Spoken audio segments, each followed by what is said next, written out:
EKU students and staff are on high alert. It's just nerve-wracking. The school is increasing their police presence in response to a message threatening violence today. And what would you do with $500 million? That's the question many folks are asking themselves as the Powerball jackpot soars to near record highs. Looking outside with a mixture of sun and clouds, not a bad feeling day. This is going to be your best day in the 7-day forecast because here comes snow tonight and some cold air. I'll show you that off towards your weekend where it gets even colder. Coming up. Tracking, alerting, protecting. This is WKYT News at Noon. Good afternoon from WKYT News. I'm Bill Bryant. And I'm Barbara Bailey. There are extra patrols and security at Eastern Kentucky University this afternoon in response to a threat found in a campus bathroom last week. The message reportedly said that students would be killed today. WKYT's Mark Barber is live in Richmond with more on how police are keeping students and faculty safe. It's our top story at noon. Mark?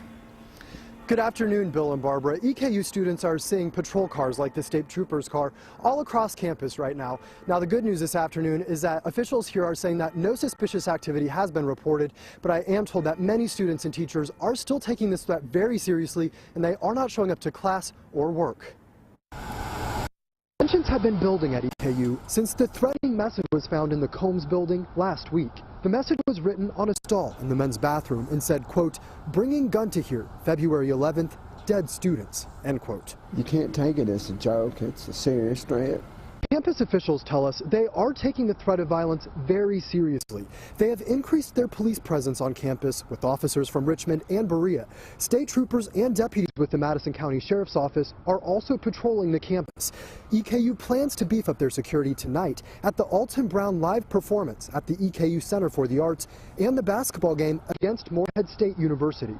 We're told officers will check bags at the game. The school isn't penalizing students or staff who don't show up to class or work. Stephen Williams says he isn't going to work because he doesn't feel safe. You know, you can't worry about this and that and that threatening letter on the wall, and you do your homework, or you do, like I do, my cleaning and stuff. You can't keep eye on to see who's what and doing everything, and it's a scary situation. Received several tips about the person who wrote the threatening message, but they say so far nothing has come of them. They are still asking anyone with information about this to call EKU Police at 859-622-1111. Live in Richmond, Mark Barber, WKYT.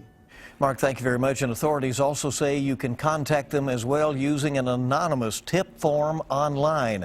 We have a link to that form at our website, WKYT.com. Well, we are tracking a developing story out of Jessamine County here at midday.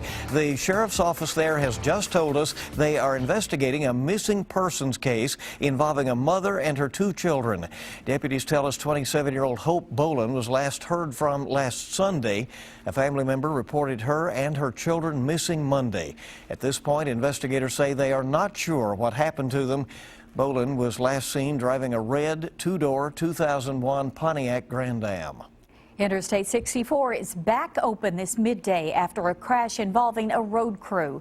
Police say workers were patching potholes on I-64 near mile marker 86 in Lexington when an elderly driver clipped the back of a work truck and then ran into the back of a state highway vehicle. WKYT's Whitney Wetzel is near the scene now with the very latest on the investigation. Whitney? As you can see, traffic is moving smoothly now, but that wasn't the case just a short while ago. 2 lanes were shut down this morning while state highway crews worked to patch some potholes here on I-64. Right around 10:30, police say an elderly man driving a truck wasn't paying attention to the sign telling him to get in the far left lane near mile marker 86. Instead, he clipped the side of the truck with that sign and then slammed into the back of another state highway vehicle. One person in that truck, along with the driver responsible, was taken to the hospital with only minor injuries. Police shut down all 3 lanes for about 20 minutes while they cleaned up the mess, and that caused traffic to back up for about 3 miles. Once the accident was cleared, state crews did not resume their road work, so again, now all 3 lanes are back open as of this noon hour. In Lexington, Whitney Wetzel, WKYT. Now all 3 lanes opened back up about a half hour ago. Today was a car theft victim's lucky day. He said his SUV was stolen while it was warming up on Monday. This morning, he spotted it while driving along New Circle in his other car. He followed the SUV to a parking lot along Fortune Drive, where he blocked it in with his car. Police say the man who was driving it implied he had a weapon in his pocket and then ran off. He's still on the run this midday. The victim's friend told us he was just doing what he felt he had to do. خليته ينزل وسكرت وراه. He wasn't scared, but he wanted his own car. You know, he saw his own car, so he wanted to know why that guy's driving it. Now, police said the car may have been involved in at least 2 burglaries across Lexington over the past couple of days. They say the man who was driving it was a young black man, about 5'6", with stocky build, and he was wearing a black and white hoodie.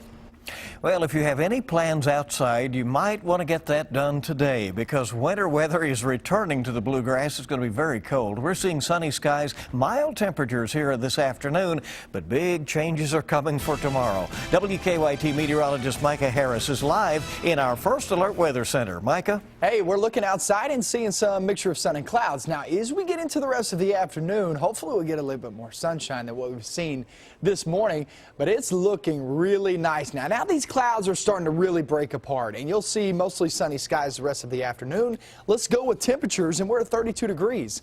Look, just an hour ago, most of us were there in the 20s, so we're rising pretty rapidly, and I expect this. Most of us, I would say 90% of us, to finish off in the 40s this afternoon. 24-hour planner, watch this. We'll finish off maybe around 43 degrees.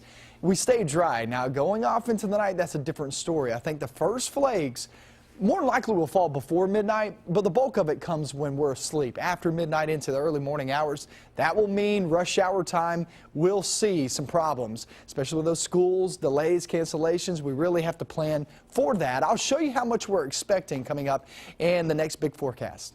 More snow is on the way to the New England states. The National Weather Service says Massachusetts and Rhode Island are on track to see another 2 to 4 inches of new snow. That'll come tomorrow night into Friday morning. Cape Cod could see up to 6 inches. And forecasters are watching for a much larger storm that could dump higher amounts Sunday into Monday. They say it's too early to tell exactly how much snow that will bring. Certainly they have had a lot, some of it being scooped up and put in the ocean. Well, more Fort Campbell soldiers will return from their deployment to West Africa in the fight against Ebola. About 50 soldiers were scheduled to arrive this morning at the post on the Kentucky-Tennessee state line, but their arrival has now been delayed. The unit was deployed to Senegal. Fort Campbell said the soldiers are returning directly to the post without the controlled monitoring that other troops have undergone because Senegal was Ebola-free during their deployment. Sticker shock at the gas pumps this midday. We found greatly different prices at 2 Lexington gas stations on Winchester Road near the interstate. It's $2.19 at one station, $2.48 just across the street. AAA says prices at the pump jumped 12 cents in just the past week, with the national average now sitting at $2.18 for a gallon of regular. Experts say the jump is due to refinery maintenance and a rise in crude oil prices. Well, if you're hoping to strike it rich in tonight's Powerball, you're certainly not alone. Wouldn't have to worry so much about gas prices, would you? People across the country, including here in Lexington, are lining up to buy tickets for tonight's jackpot, which now sits at $500 million. WKYT's Rebecca Smith has more on the lottery frenzy. Rebecca. Tonight is the big Powerball drawing. It's got folks flocking to gas stations all around town, like the Shell here in Hamburg. William Wright from Whitesburg said he put $6 in for his quick pick tickets. The most he's ever won from a lottery is $5. He's got big plans for his winnings should luck be a lady for him tonight. I guess split it with the family and try to hope that make the kids where they wouldn't have to do much, I guess, the rest of their life. Dan Elkins from London had a similar response. I don't know. I'd have a hard time deciding. I'd give a lot of it to my family and stuff. Yeah. Make sure everybody was good after I'm gone. Their drawing is at 10:59 tonight, so you've still got time to get out and purchase some of your ticket or tickets.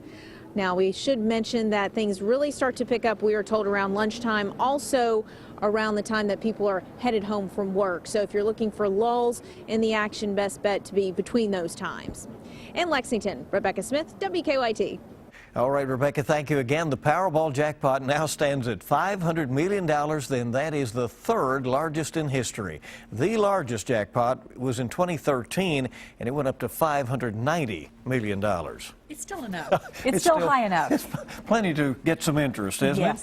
Well, the internet is buzzing this afternoon about Carl Anthony Towns' antics after UK's win over LSU. Coach Cal was giving a post-game interview on ESPN, talking about Towns' maturity when this happened.